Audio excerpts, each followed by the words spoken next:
Hi everyone in Waterloo, Alan Casey, and I'm speaking to you from Saskatoon. This is my office, this is where I write, and it's occasionally where I get good news. I got the wonderful news recently that Lakeland has been chosen by you, adopted by the community there as this year's selection for One Book, One Community, and I'm just delighted about that. It's a wonderful and unique program, and you've got a select shelf of books that you've built up there over the years, and I'm deeply honored that Lakeland is going to get a place on that shelf. You know, I wrote Lakeland as my way of promoting discussion and dialogue in a country that's really, really large and hard for any one individual to wrap their minds around. And it's hard for us in this big country to sometimes understand even what we have and to embrace the landscape because it's so large. The fact that Lakeland has been picked up by you folks for One Book Community means that I think I've succeeded in creating some of that dialogue.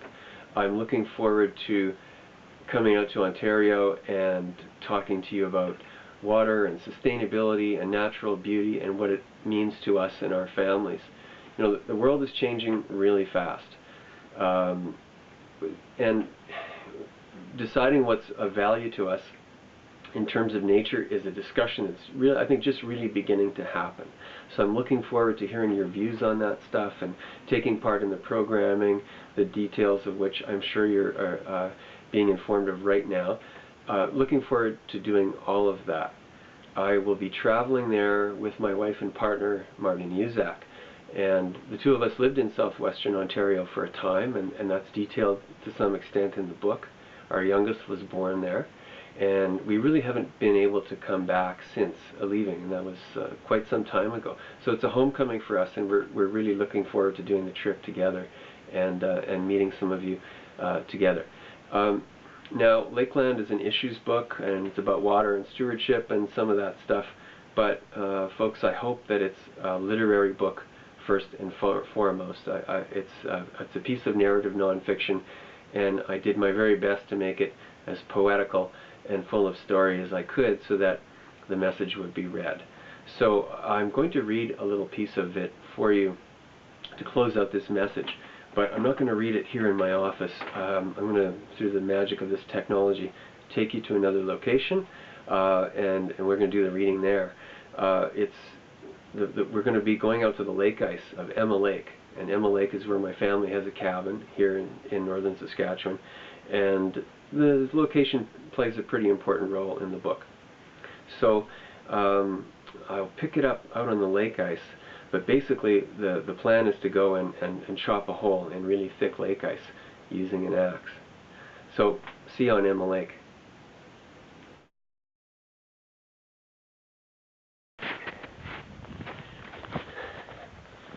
Alright, how are you doing? Everyone's still there, I hope? Okay, so I was saying that in the last chapter of Lakeland, I cut a hole in this lake ice here for reasons that you'll have to read the book to find out. And it was really difficult, a lot harder than I thought it would be, because I was using an axe, which is not a smart way to cut a hole in lake ice.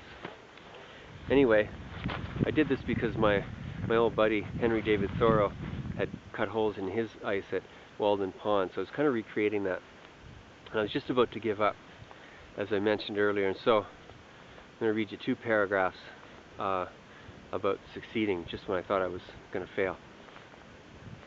Over an hour had passed, and I was just about to give up on my Thoreau-esque plumbing when I noticed a warm amber light glowing at the bottom of the pit. The axe made a duller thud as it struck. I got down to clear the chips again and have a good look. The ice was pretty to behold, its cut stone, and seemed to glow from within. I stood and delivered what turned out to be the coup de grace. The lake began to gurgle in. In less than 10 seconds, my icy tub was filled. The water was the palest shade of green amber, tinted by the cellular remnants of last season's life. It would be hard to discern the color at all without the pure whiteness of the surrounding snow with which to compare it. It was summer seen through the ice lens of winter, for such are the living colors, ochre and faint jade, from which things will grow, the broth of life. The little ice tub of water gave the feeling that a small forerunner of the warm season had arrived on the scene. It quivered, alive, and cast an image of the sky up at me, and I could imagine its heat relative to the surrounding ice, even if I could not feel it. This little wound, like a puddle of blood on skin, would congeal quite soon, leaving a small clear scar. But it gave proof to life still pulsing underneath. It was a perfect day. In nearly 2 hours, not a single car had disturbed the quiet. Emma Lake was still a beauty, moving warm and sensuous under her robes. Thanks for listening so far. I'm looking forward to all this ice melting and summer coming and seeing you later in the year.